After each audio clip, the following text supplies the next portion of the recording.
Caracol Televisión presenta. ¿Qué es lo que estoy viendo?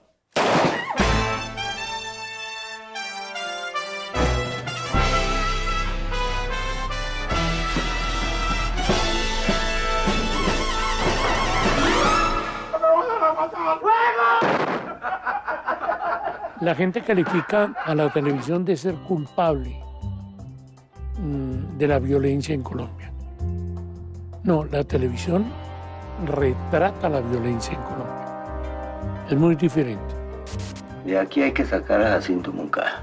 Tiene las mejores tierras, el mejor ganado que hay por aquí. Y sería mucho mejor que eso quedara en manos nuestras, ¿no? Yo creo indiscutiblemente que la televisión es parte de nuestra cultura. Es un termómetro de cómo siente el país, cómo piensa el país. Por fortuna mis hijos están lejos. No quieren volver a este país de salvajes, donde matan a los estudiantes en la calle.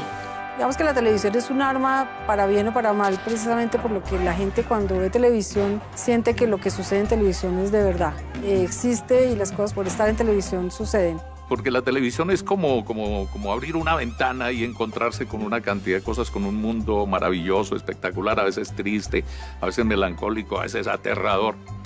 Usted no es nadie para impedírmelo. Bájale el volumen a ese aparato. Precisamente por eso es que es tan importante la televisión, porque también se cuenta Colombia. Colombia está ahí presente con sus heridas abiertas y con todo a través de los personajes. Pesada de la situación que se vive en las calles con tanta miseria, con tanta mendicidad. Sería más piadoso matarlos a todos para que no sufrieran. La televisión colombiana buscó entonces hablar sobre el país a tal punto que se introdujo en el diseño del país. Colombia no es solo narcotráfico y guerrilla, ladrones y muerte y terrorismo. También es el país más rico en expresiones folclóricas y artísticas. ¡Viva Colombia!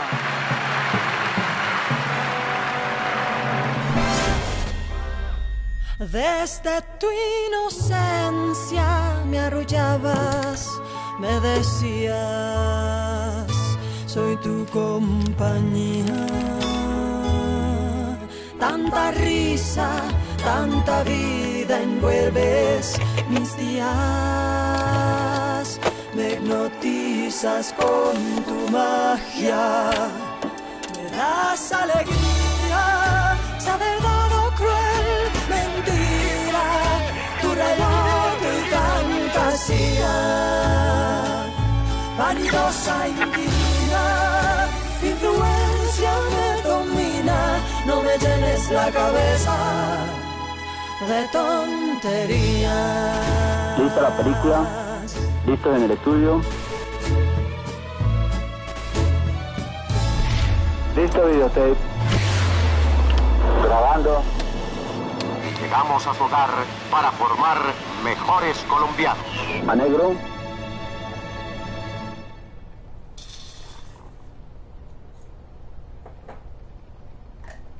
Desde el pasado lunes, unos 200 hombres fuertemente armados que dijeron pertenecer a las autoridades. Una nueva masacre perpetrada por grupos de autodefensa se registró. Bueno, y otra tragedia está en el metacomisiones del gobierno y la... Nosotros como nación tenemos una realidad bastante compleja.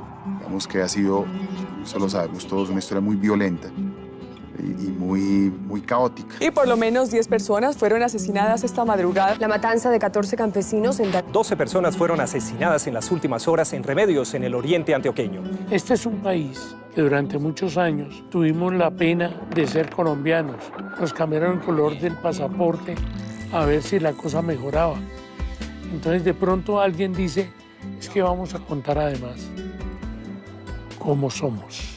4.000 kilos, los incautados por la policía antinarcóticos. Este continente se lo llevó el diablo. No creo que haya tierra que aguante tanta miseria y corrupción. Nosotros estábamos acostumbrados a ver el retrato costumbrista, pero un costumbrismo muy ligero, muy light, ¿no? muy maquillado. ¿Qué vieron? Vimos una película donde había un señor que mató a 20 personas de una sola ráfaga. Uy, papi, chéverísimo. Y en ese sentido es interesante ver cómo Carlos Duplat le abre paso a un género en Colombia que es el género trágico. trágico, y no trágico porque al final termine mal, sino por el diseño de los personajes. Y este género trágico es el antecedente inmediato de las novelas narco. No mejor que se entreguen, venimos por ustedes. ¡Sí! ¡Esperen ahí sentaditos! ¡Ya vamos con ustedes! Estos trabajos de Duplat le abrieron paso incluso a telenovelas que no necesariamente terminaban bien, que no necesariamente terminaban en la boda de la pareja y fueron felices y comieron perdices, sino que incluso la telenovela se dejó influir por esta mirada realista que inauguraron Jorge Alí, Pepe, Duplat, el mismo Mayolo, llegó a la televisión y se quedó. Y se quedó en las telenovelas, y se quedó en las comedias, y se quedó como parte del ADN de nuestra televisión. Tu vida trata de cambiar, amar y vivir teniendo en contra el destino. Amar y vivir, que era una historia sobre una muchacha que quería ser cantante, que había sido uno de los temas recurrentes del melodrama clásico. Tarde o temprano seré tuya, mío tú serás. ¿Le gustó la canción, Jacinto? No la vi, ¿no es que acaba de llegar? Ay, estaba lo más bonita, todo el mundo me aplaudió. Horrible. Pero Duplat lo aborda desde una perspectiva realista, cruda, otra vez metida en el barrio y dándole un enorme contenido de verdad, de realidad, muy en ese espíritu que ya habíamos visto en obras de Pepe Sánchez. La mandarina, la mandarina. Lo que hizo Amar y Vivir es mostrar qué tanto de la vida cotidiana podría ser fuerte, violenta, porque representaba unas maneras de vivir frente a las cuales a veces los televidentes no teníamos ni idea de que eso podía existir. Sí, Irene. Yo ya no soy el mismo. ¿Pero sabe por qué? Porque ya no quiero aguantar más hambre. Ya no quiero andar por ahí, por la calle, pidiéndole trabajo al primer imbécil que pase y trabajar por 4 pesos. Sí, Irene. Yo no quiero vivir más en el lodo. Pues entonces, le va a tocar que seguir solo, Joaquín. Amar y vivir teniendo en contra el destino. En noviembre nacerán Victorino y Victoriano. Y luego Carlos Duplat hace una serie basada en una novela venezolana que se llama Cuando quiero llorar no lloro, sobre el destino de 3 hombres que nacen el mismo día. Uno que surge en un medio burgués, uno que surge en la clase media, uno que surge en el barrio bajo y que van a tener destinos diferentes y al final un solo destino trágico. Esto es lo más ridículo que yo he oído, tía. El día que Victorino se encuentre con Victorino, Victorino morirá. Fue una serie que enfrentó la violencia y en algún momento la violencia que terminó uniendo a estas clases. ¿Qué es lo que me quiere decir usted, negro? ¿Que usa el que yo tengo? Claro. Vale, hermano. ¿Se imagina con el tronante ahí frente a la nariz de ella? Para que huela pólvora. ¿Es que trato hecho? Trato hecho. Con unos personajes excelentemente bien delineados, con un suspenso. Siempre dijo que la ley era ley y faltó. Usted faltó, hermano. La madre del Victorino pobre llora a gritos con su hijo muerto en el ataúd. Por favor, doña Rubelia, no llore así. A Victorino no le gusta verla en ese estado. La otra, la del Victorino medio, llegan sus guerrilleros. Que desde hoy llevará tu nombre. Victorino, perdón. Esto es un irrespeto, Pepe. La mamá llora, el papá también y todo, pero hay como más contención. La clase alta, que es un panteón ya, estamos todos reunidos, elegantísimos, nadie llora. Fue un trabajo sociológico muy bien documentado y muy bien escrito. ¡Negro, hermano! ¿Qué le hicieron? La verdad y la realidad no se pueden evadir. La gente que no reflexiona sobre sí mismo es la que se opone a ese tipo de programas, pero no se opone a la realidad. Es decir, uno ve, dice, pues este país es bastante violento, pero no más viendo los noticieros. No hay una diferencia muy clara entre lo que es la ficción y lo que es la realidad. Póngase a pensar. Si unos pirobos iguales a nosotros secuestran a 3.000 pintas al año, ¿por qué nosotros no vamos a poder? ¿Por qué? ¿Por qué? Uno siente como que no quisiera ver eso porque es duro. Pues podrá ser un testarudo, pero nosotros somos unos ladrones. ¿Por qué decís eso? Porque somos unos ladrones. Cualquier día venimos y nos apoderamos de lo que ellos están trabajando. Con papeles o sin papeles, como sea, esto es un robo. Porque es nuestra realidad. Pero si eso es lo que padecemos, si eso es lo que vivimos, pues es normal, aunque personalmente no nos guste demasiado, que sean las historias que se están contando. Detrás de ese tanque que está ahí, hay otro camión que sale en 10 minutos. Es el último. Y si no sale, ¿sabe qué pasa? ¡Se jodió! Hay una frase que dice, habla de tu aldea y serás universal, pero creo que es una frase muy importante y que define cómo nosotros, cuando empezamos a hablar de nosotros mismos, realmente fue que hicimos una televisión especial que por lo menos tenía un rumbo. Tiempos difíciles era la historia de 5 muchachos que tomaban la decisión de suspender sus estudios durante 6 meses al final de su carrera para ir a prestar un servicio civil. Ellos dejaban la Universidad de los Andes, el Bienestar de la Ciudad o de la Javeriana o de muchas universidades, algunos públicas y otros privados, para irse a municipios donde había problemas de orden público y de donde estaba la realidad del país. Fue una serie que se arriesgó a mostrar un país también invisible, un país donde los problemas de la violencia estaban en las regiones, donde empezamos a ver actores armados ilegales con más fuerza y que los habitantes de esas regiones ven, pero que los bogotanos a veces no vemos. Nosotros salíamos y en los pueblos decían, eso es lo que yo vivo, eso es lo que nosotros vivimos, pero aquí en Bogotá todavía incluso hubo generales que me llamaron a mí a decirme que estábamos tergiversando todo lo que estaba pasando, que eso era mentira, que estábamos trapeando el piso con la institución más importante del país, que era el ejército, al decir que las cosas que sucedían en la sede sucedían. Y después vimos que la realidad nos dio la razón y que eso era uno de los muchos municipios del país que estaba viviendo eso. Yo trabajaba en el grupo que era el dueño de Sempro, en la Fundación Social. Queríamos hacer un cierto tipo de televisión que fuera abierta, innovadora, no moralista, que mostrara los problemas del país, que tuviera buena factura. Y entonces por eso se hizo 10º Grado, por eso se hizo De Pies a Cabeza, Perro Amor. Fue también una serie juvenil que habló de la época del colegio. Yo creo que marcó sin duda toda una generación y su música es recordada todavía y sus personajes fueron entrañables y memorables. Yo creo que fue la primera serie escolar que se hizo y que fue muy exitosa. Yo recuerdo que todo el mundo veía 10º Grado, que la gente admiraba el hecho de que pudiéramos retratar a nuestros jóvenes de una manera más realista, más, y los intereses juveniles de una manera más de verdad.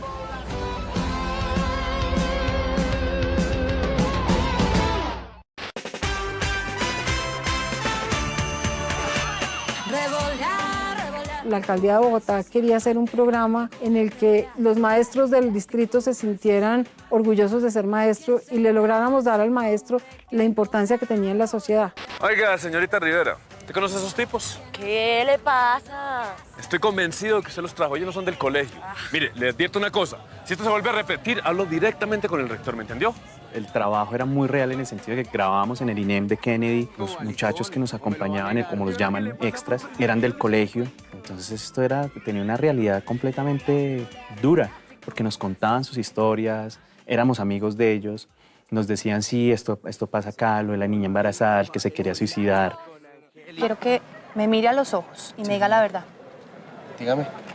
¿Usted tuvo algo que ver con el robo de la cartera de Eugenia? Profe, otra vez con el cuento, yo ya le dije que no, yo sería incapaz de hacer algo así. Como tuvo tantos capítulos, pudieron pasar por muchas temáticas. El embarazo adolescente, las drogas, la trata de personas, el abuso, la violencia.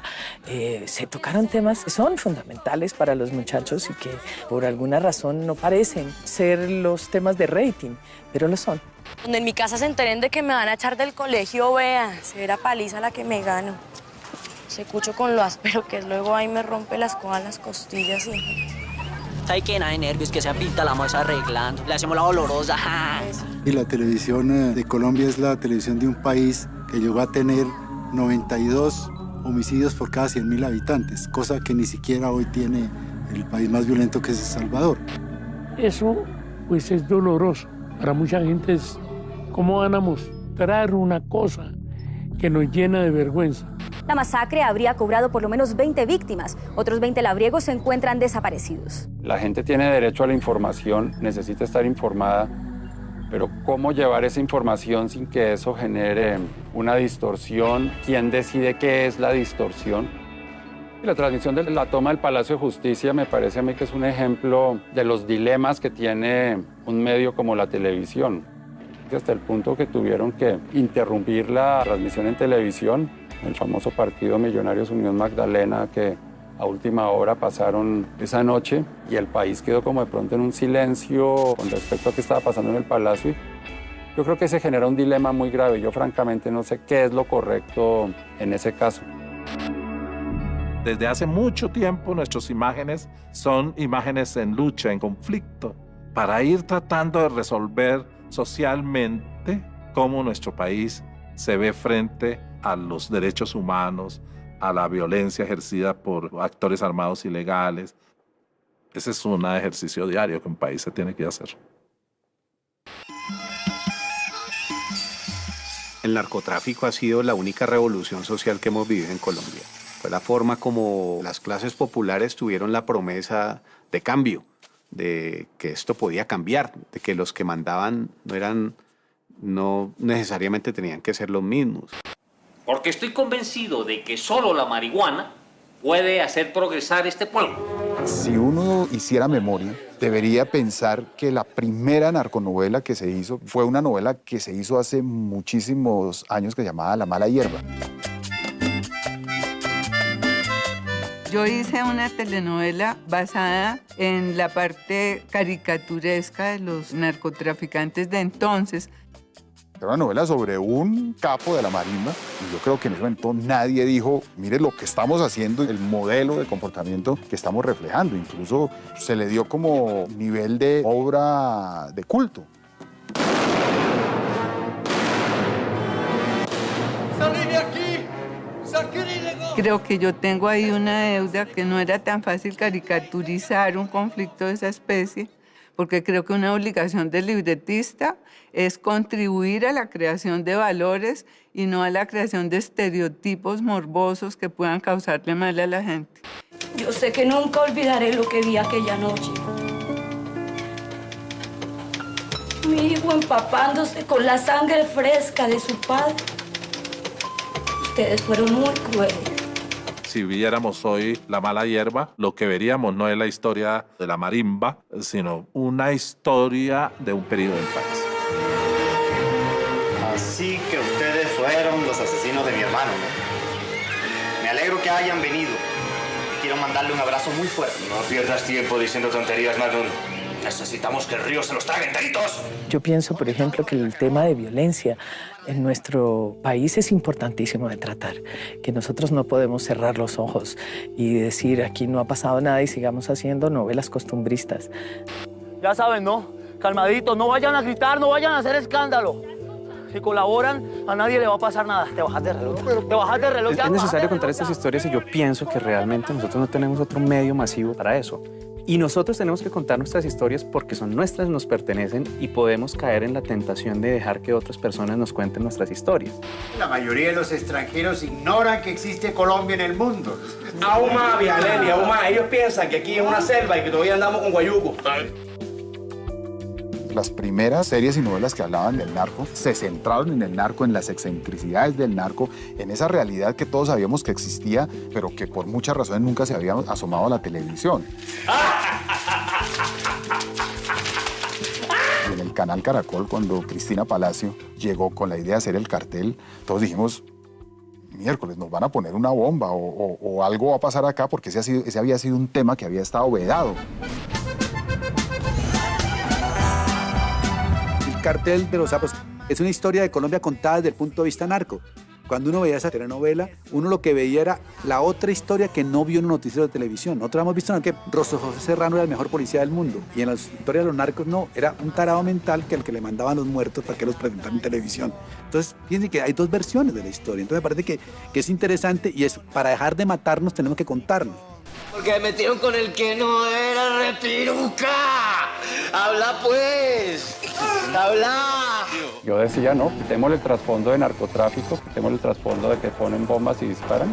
Aquí estoy viendo cómo funciona la junta directiva de un banco también, pero así también funciona el Congreso de la República, pero así también funciona una familia, intrigas, odios. Claro, estamos con la espectacularidad pues del narcotraficante y que tiene avioneta y que tiene jeep y que tiene mujeres, pero yo creo que las historias que en última conmueven son universales al ser humano y se pueden poner en muchos de los contextos, desde la gran literatura adaptada en televisión hasta el más escabroso de los amarillismos. El mal siempre ha sido muy atractivo para el ser humano. Son componentes de la vida del ser humano. El control de eso no está en las manifestaciones artísticas o narrativas, sino en una conjugación del contacto con eso y la educación. La violencia, ¿por qué atrae? Pues porque la forma de presentación de la violencia puede ser atractiva. Y lo que se critica no es que se muestre violencia, porque es una realidad nacional. Lo que se critica es que no se muestre la otra cara. Quieto ahí, neto, me lo bajo. Por Dios, no vayan a hacer daño. Ante contenidos polémicos como lo son estas series, yo creo que hay que llegar bien parado pues, a la pantalla de televisión y llegar bien parado todo viene de nuestra unidad como familia, del individuo. Yo no creo que viendo eso salgan a ser mafiosos. ¡Pum! ¡Tenga su puño! ¡Aquí un gancho! ¡Pata! De ahí salen haciéndose unas preguntas. De ahí sale la gente inquieta sobre por qué la maldad, por qué este tipo hizo esto, por qué en este país se produjo eso.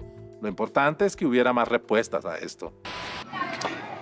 ¿Cuántos años tiene la hija doña Hilda? Lo suficiente para vos, Titi. Además es virgen. Sí le da que está muy lindita, muy caibil, pero que ponga teticas porque es que así no la come ni el coco. Los contenidos de la televisión se pueden leer de muchas formas, pero también se puede leer como una mirada crítica sobre la realidad. Un personaje de una telenovela como Sin tetas no hay paraíso puede mirarse desde de verdad una crítica a cierto malestar social. El personaje femenino casi que tiene las mismas aspiraciones de los personajes de la novela clásica. Quiere lograr el éxito, sacar a su familia de problemas. Tiene unas aspiraciones que podrían ser válidas y lo que equivoca es el camino. Y eso refleja muy bien cierto malestar que existe no solamente en la sociedad colombiana, sino en el mundo.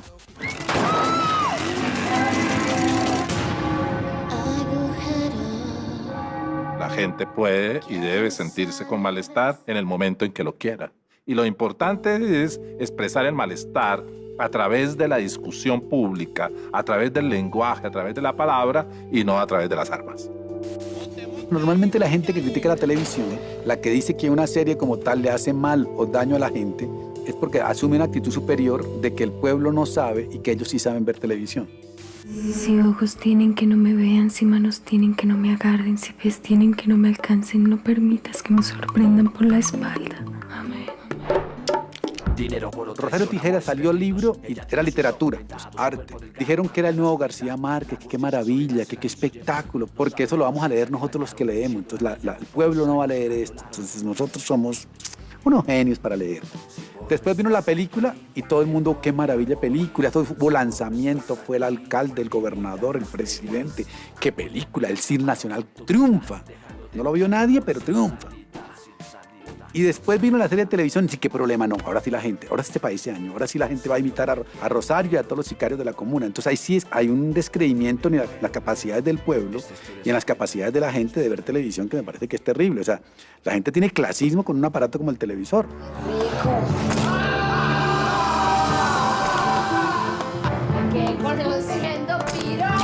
A veces me parece excesivo que haya tantas series sobre narcos, pero el país tal vez tendrá que exorcizarse de eso. ¿Por qué? Porque las luchas del país contra el narco no son solamente las luchas de la seguridad, de la policía, sino también las luchas en el imaginario. Nuestro imaginario está en lucha permanente.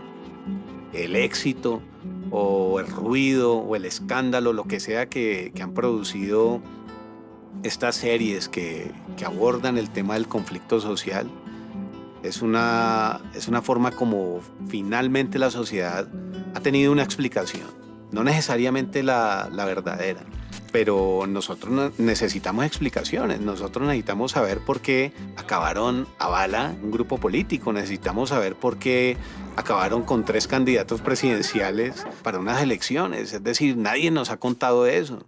El señor Pablo Escobar Gaviria, con la presencia de las principales autoridades de esta localidad. La idea era contar una historia que había tenido como un manto de dudas encima muy grande y un tabú social enorme. Pablo Escobar como tal se contó no enfocándose en sus víctimas, sino usando también puntos de vista de las víctimas, contextualizando qué estaba pasando con las víctimas de Pablo Escobar en ese momento. Mami, mira las flores tan lindas que te mandaron. Tenés novio y no nos has contado. El contexto como tal, cuáles fueron, digamos, sus grandes magnicidios, y a qué se debían esos grandes magnicidios, era algo que la serie estaba muy interesada en revelar, ¿no? Si el doctor Galán sube a la presidencia, los va a extraditar a todos, a todos, a todos. El público ya tenía involucrado el universo del narco. Y para mí lo que faltaba era verlo de verdad. Y de verdad su capacidad de mal sin engrandecerlo y sin volverlo glamuroso ni fascinante. Porque la guerra que se viene es muy berraca. Yo soy partidario claramente de que la televisión no se puede alejar de su historia como fuente argumental. Desde luego con los tratamientos adecuados, desde luego con las realidades como son.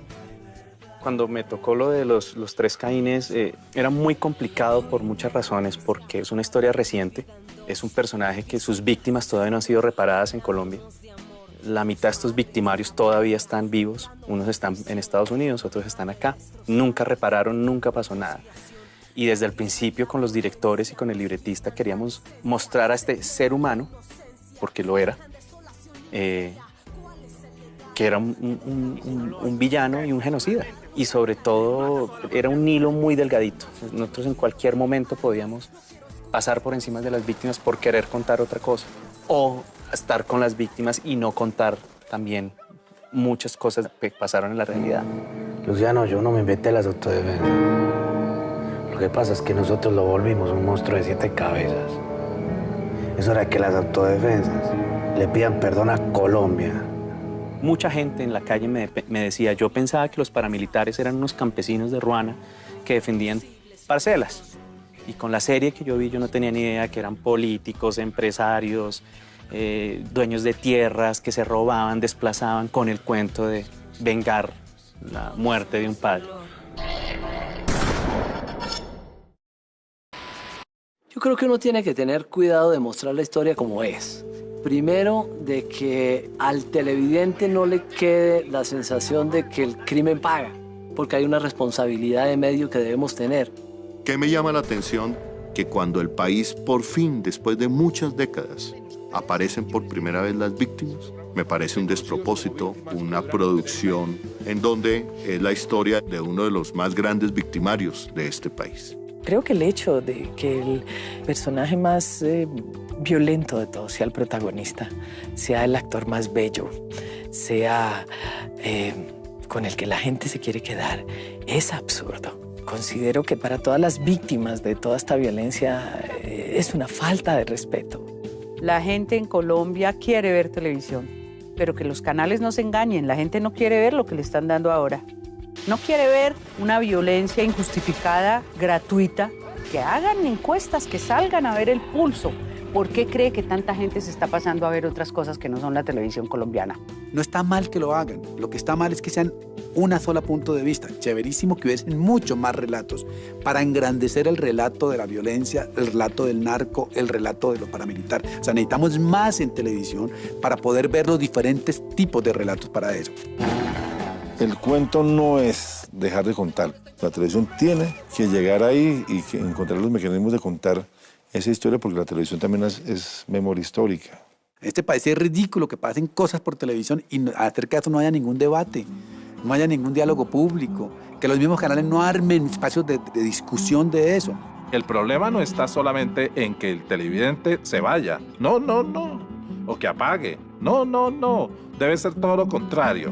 Que la oferta sea cada vez más amplia, más variada, más rica, más diversa. Hoy en día la gente ya no apaga, sino tiene el control. Ya ni siquiera vale el control, sino que simplemente mira hacia otro lado y tiene una pantalla de televisión ahí en su computadora y simplemente teclea y entra otra cosa. Aquí hay una cosa que gobierna esta operación y es la acogida que el público le da a los programas, lo que se conoce como rating. Y si una cosa tiene rating, prepárese para hacerle contrapeso si es muy nociva, porque no hay poder humano que la frene. Tal vez una prohibición del Estado, con la que tampoco estoy de acuerdo. Yo siento que necesito que me hablen más. Necesito comprender más mi realidad. Necesito escuchar a aquellas personas que viven reflexionando sobre el país, que me ayuden a comprender lo que está sucediendo. La Colombia que queremos debe salir por televisión porque ahí es donde vamos a identificarnos y vamos a ver quiénes somos. Entonces lo que le debemos a Colombia son más relatos plurales de nación. Si queremos ver la televisión de manera diferente, simplemente me pongo estas gafas y ya. No porque uno grabe un disco está listo para un programa de televisión. Hipócrita, ¿por qué? Porque no lo defendió a usted, ridículo. La niña buena, la tonta de la que todos se burlan. La niña buena confía en ti. La gente se cansa de la ficción, porque por más que los actores hagan una gran interpretación, uno sabe que están actuando. Ledis Patricia, eres la primera en abandonar la isla. Es hora de que te vayas. No hay televisión como un reality. Es el mejor formato de televisión. Confluyen todas las formatos televisivos. Es un espectáculo, juega con el directo, trabaja en la metodología documental, se hace como un informativo del día de la casa, produce sexo, sensacionalismo. Hoy hay una orgía de la exhibición. Hay un exhibicionismo llevado a extremos. Prospecto de travesti de pueblo. Estúpida lesbiana. Mariquita.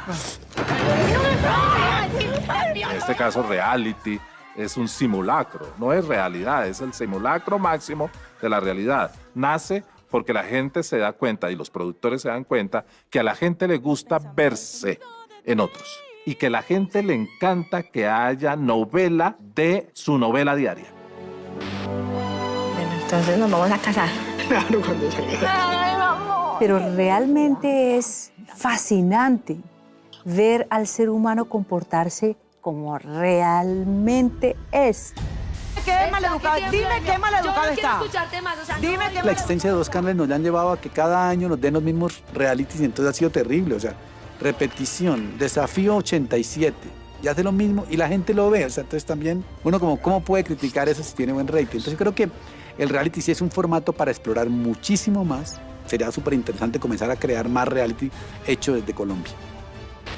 Gracias, Colombia, discúlpenme lo mal. Bien, señoras y señores, muy buenas tardes. Aquí vienen los técnicos directamente del Concurso Nacional de Huecos. Hoy hemos detectado aquí en la capital de la República no solamente uno, sino alrededor de 10 huecos increíbles. Yo creo que se mereces un aplauso grandotototo. ¡Hasta la próxima! Uno de los fuertes de la televisión cuando se inauguró, cuando tuvo sus primeros pasos, fueron los concursos. El precio es correcto. Mario. Muchas gracias. Aquí estamos listos para compartir con ustedes el gran espectáculo del amor. Hoy son los realities, antes eran los shows de todo tipo. Concursos con una característica especial que eran en vivo. Recuerdo programas interesantísimos, no solo de entretenimiento, sino culturales. Alfonso Castellanos. Yo sé quién sabe lo que usted no sabe. Bienvenidos. Concéntrese entre ceja y ceja para que haga bien la pareja. Álvaro Ruiz, Bernal Castrillón Restrepo, Saúl García. En esa época ganarse un televisor eso era una fábula. Un televisor por haber hecho el mayor número de parejas en el programa. porque uno se ganaba un paquete de Chitos o una chocolatina o una cosa así, pero era muy emocionante. Y doña Nibolita gana el televisor a color de 24 pulgadas y el equipo de sonido. Hoy día la gente puede ganar 300 millones de pesos y equivale a lo que era ganarse en esa época algún electrodoméstico. La gran diferencia de esos concursos con lo que existe hoy es que hoy no es la cultura la que impera en los concursos. ¡Príncipe! ¡Correcto! 8.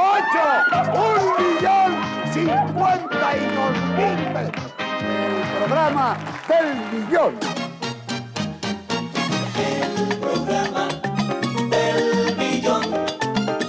Uno tendría que poner como un pedestal arriba a Fernando González Pacheco, Gloria Valencia de Castaño. Pero ellos dos era como la punta del iceberg y de ahí para abajo venimos el resto. Pacheco, no, sí, por Dios. Pacheco no, es sobrado. Indiscutible. Él y Gloria Valencia. Y Gloria Valencia, sí, los dos. Son las primerísimas figuras de nuestra televisión. Definitivamente el domingo era un día de entretenimiento y pues veía Animalandia. Un programa en vivo hecho durante 3 horas seguidas en los estudios de Inravisión, donde dentro del programa había hasta los concursos como cabeza y cola. Y muy emocionante ver los animales que llevaban y ver toda la gente y sobre todo ver a Pacheco, que en su momento era la gran figura, y uno estar al lado de él y ser cercano a él. Un monstruo animando, improvisando. Improvisar en televisión al aire, en directo, no es fácil. Y el próximo programa ya me van a tener que empezar a aguantar a mí. Muchas gracias a todos y a ustedes.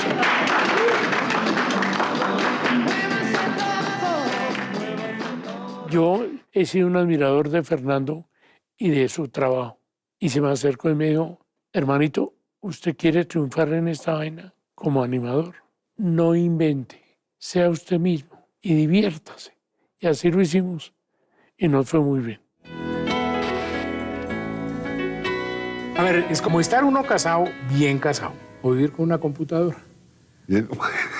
Disfruta igual, pero goza diferente. Yo siempre que veía los programas de entrevistas de Pacheco decía, pero es que ¿cómo demonios sabe Fernando qué es lo que me gustaría a mí preguntarle a esa persona en este momento? ¿Usted fuma marihuana? No, no, señor. ¿Usted qué? ¿Y boxer de esas cosas de esas? No, señor, ya abandoné todo eso. ¿Sí? Por eso las entrevistas de él eran tan cálidas, tan ricas.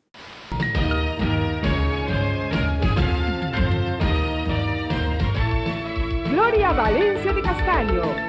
Gloria Valencia de Castaño es obviamente otra figura, la gran dama de la televisión colombiana. Él se los da de grande y resulta que es un niño grande. Un niño que creció y que se puso una chivera ahí de juguete, pero es un niñote. No hay todavía nadie que llegue a la categoría, al nivel de Gloria. Es el momento que ustedes estaban esperando. Gloria Valencia entrevistaba a personas y les daba cosas a las señoras y hablaba de la moda. Me parece verla con vestidos talego y collares de perlas largos y zapatos talego que se usaban en la época. Vean ustedes qué cosa tan maravillosa es esto. Es un libro que está hecho únicamente para mostrar mariposas. Por muchas décadas es la animadora también, pero es la que nos lleva a los temas de los animales con su Naturalia. La historia de los animales y los animales en la historia. Bueno, pero mucho de eso es lo que vamos a ver precisamente en el documental de esta tarde. Además tenía una presencia de ánimo, un señorío ante la pantalla, ante la cámara, que le colaboraba en su conocimiento y en la preparación de sus programas. Gloria fue un puntal de la cultura colombiana en la televisión.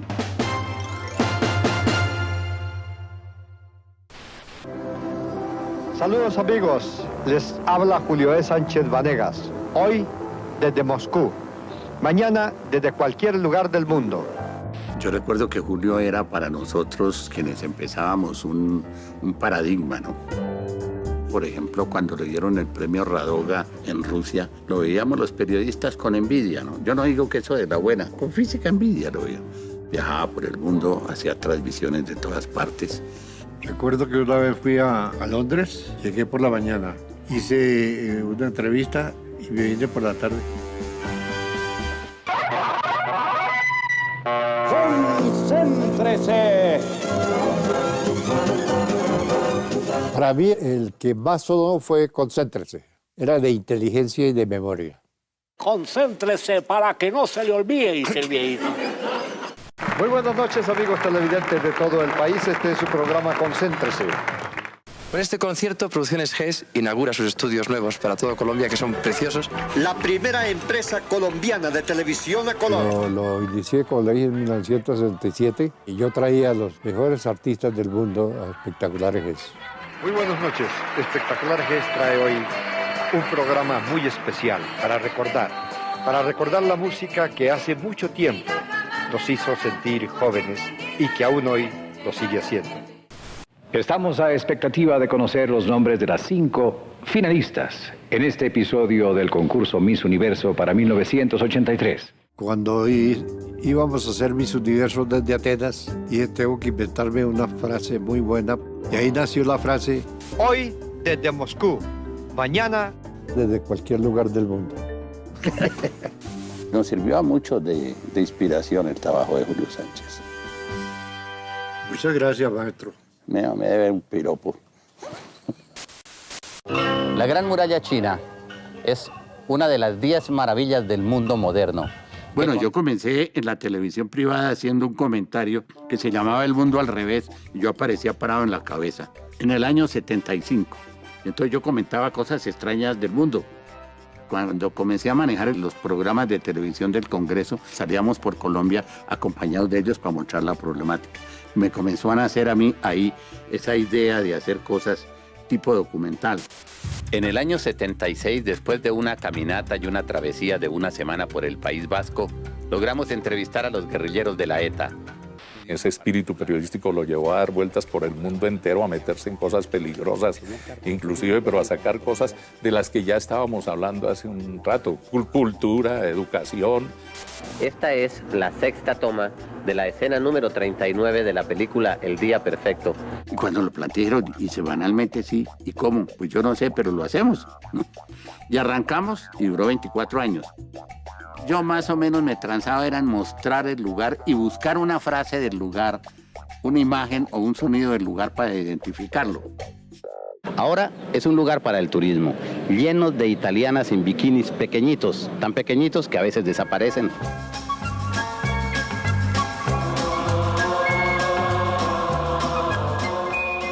Con toda modestia puedo decir que yo fui pionero de Travel Channel. Machu Picchu es una ciudad que no se puede definir. Con la política joven del señor Gorbachov. Yo duré un tiempo que fui de los primeros que pude estar en la Plaza del Vaticano y entonces abría con el Papa dando la bendición Urbi et Orbi. Ya había señoras que se arrodillaban cuando comenzaba el programa mío a recibir la bendición del Papa. Eran otros tiempos con unos ciclos diferentes, pero fíjate lo que es la penetración tan fuerte de la televisión en la conciencia y en las creencias de la gente, ¿no? Muy buena noche, nos vemos la próxima semana. Radio 15, idea de Caracol para la juventud de Colombia. Empecé con un espacio que le dieron al sindicato de ACOTV. Me buscaron a mí a la Radio 15 para que yo hiciera lo que hacía con los cantantes de la nueva ola. Y yo no sé hacer televisión, yo no me comprometo a eso, yo nunca he hecho televisión. Mira, nosotros le enseñamos y usted hace el programa, entonces no vamos ahí empatados, no nos cobra nada.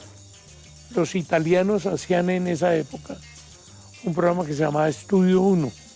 Claro, el sueño de todos nosotros era hacer un Estudio 1, pero subdesarrollado.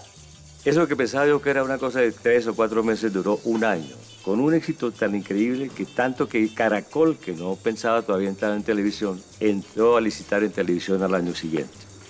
Entonces ahí tuve la oportunidad de presentar a artistas famosísimos, todos los que estaban de moda. Nino Bravo, Julio Iglesias, Rocío Dúrcal, todo en vivo en el Estudio 5 en revisión. Ese programa no existe en ningún video porque en esa época no existía el videotape.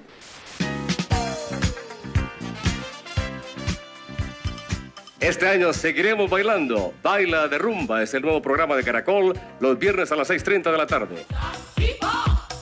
Yo empecé el programa disco mío, el Baile de Rumba, en el 80. Fue un programa concurso de baile que lo hacía yo en todo el país. Eso lo saqué yo de haber visto la película Saturday Night Fever. Muy buenas tardes, Baile de Rumba. en Buenaventura. Y pegó ese programa duró 10 años, teniendo una audiencia grande. Agustín está bailando salsa. Por aquí lo que se baila es mucha salsa. Recreativa TV presenta el siguiente programa.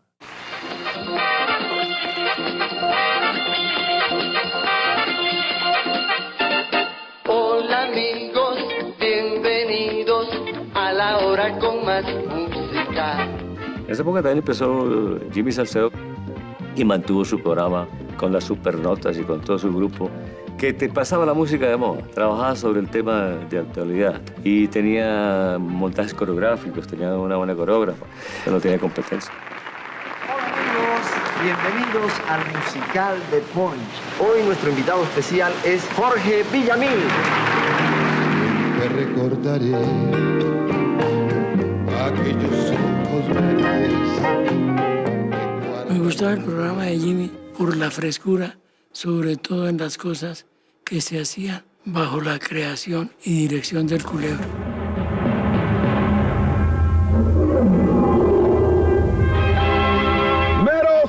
Recochan Boys presenta la película de la semana. Hemos presentado Se armó la gorda. Tenía unos divertimentos a lo largo del programa de pastillitas de humor, que eran esos chistes dramatizados o escenificados que hacía el Culebro. Era el genio creativo detrás de todo. Y algo música, es lo que tenemos en el show de Jimmy.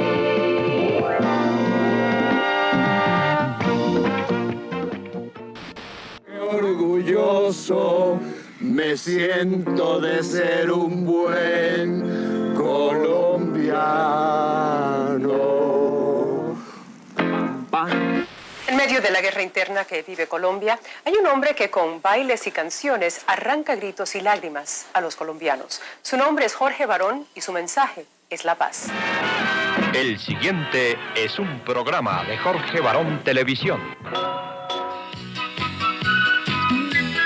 Bienvenidos amigos al espectáculo musical de los jueves para la primera cadena de Improvisión. El show de las estrellas se complace en presentar. Pero Jorge ha sido una muestra permanente de trabajo, de tanto trabajo que ha copado el trabajo de todos, casi que él es solo. Señoras y señores, queremos extenderles una invitación muy especial a que nos dediquemos a hacer de esta noche las canciones, el paisaje, en nuestras expresiones musicales más auténticas. El show de las estrellas, siempre con los mejores. Bienvenidos. Jorge Barón Televisión, una televisión de servicio público. Jorge Barón comenzó con Julio Sánchez Vanegas, haciendo radio en La Voz de Colombia, que era una emisora de propiedad del Partido Conservador. Un día Jorge Barón me pidió trabajo y le dije sí, anuncien los discos de por la tarde de La Voz de Colombia. Me dijo, pues que yo soy locutor y conozco de eso bastante. Le dije, bueno, pues comente sobre la música, sobre los artistas. Y así empezó Jorge Barón. Oficiaba como mensajero con funciones también de discotecario en La Voz de Colombia. Luego pasé a ser locutor y posteriormente director de la estación. En alguna oportunidad yo estaba haciendo mi programa de radio. Llegó don Juvenal Betancourt. ¡Por Dios! Ese segundo se fue, segundo me dejó botado el programa. ¿Qué voy a hacer esta noche para poder presentar el programa de cocina? Don Juvenal, aquí estoy yo. Llegué a la televisora nacional, presenté el programa y yo creo que es la mejor presentación que he hecho en la televisión en mi historia, porque tenía tantas ganas de salir, tantas ganas de triunfar, que lo realicé de una manera formidable y me gané el puesto. Oficialmente Jorge Barón Televisión comienza en el año de 1969 con el programa El Show de Jorge Barón y su estrella invitada. Ya cuando pude conseguir un smoking, entonces le cambié el nombre le puse el show de las estrellas, porque las estrellas eran los artistas y yo aparecía en la televisión con mi smoking y con mis bailarinas y con una orquesta formidable. Ese fue el comienzo del show de las estrellas, que ha tenido varios formatos a lo largo de estos 45 años al aire. No puedo creer Jorge Barón metido en una botella. Mire, por favor, frote la botella y le concederé 3 deseos. Bueno, está bien. Porque recuerde que somos la pareja show del 84. Fíjate que es el único que no le impone a la gente el gusto musical, sino que lo retoma y lo reutiliza. Señoras y señores, Diomedes Díaz. Jorge Barón hace parte de ese personaje de pueblo. ¡Entusiasmo! Es el único que se quedó en el campo. Y entonces, al quedarse en el campo, responde a las estéticas rurales que habitan este país. ¡Agüita para mi gente de Montenegro! ¡Agüita! Decía molestando en una época que todos los colombianos llevamos un pequeño Jorge Barón en el corazón. O sea, es parte de nuestra identidad nacional. Eso me gusta. Pero crea una ilusión y en ese sentido creo que esto es lo máximo de la televisión. ¡Azúcar!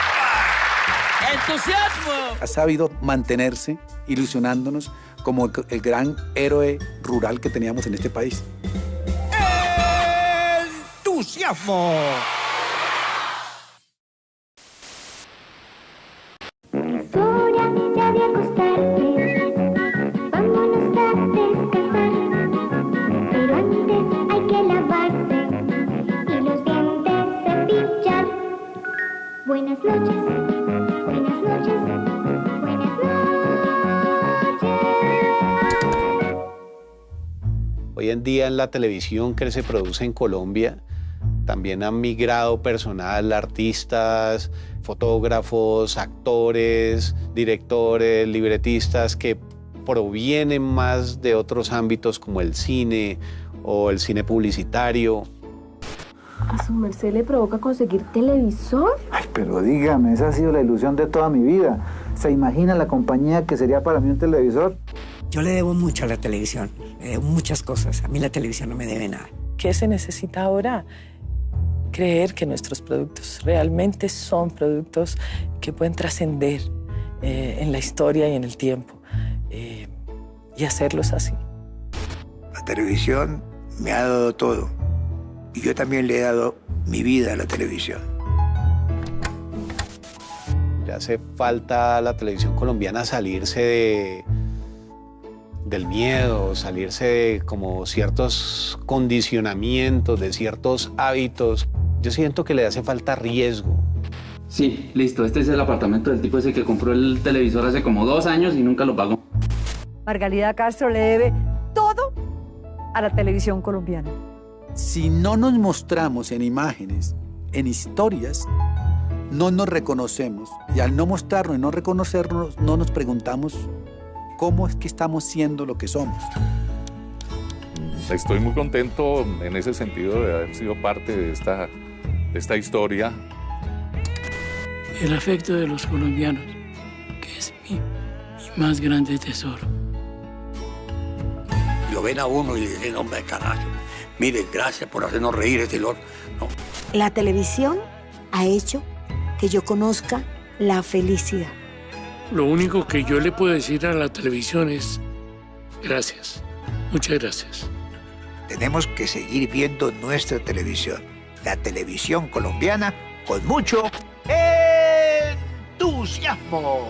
Desde tu inocencia me arrullabas, me decías, soy tu compañía. Tanta risa, tanta vida envuelves mis días. Me hipnotizas con tu magia, me das alegría, sea verdad o cruel, mentira, tu relato y fantasía, vanidosa inquina, tu influencia me domina, no me llenes la cabeza de tonterías.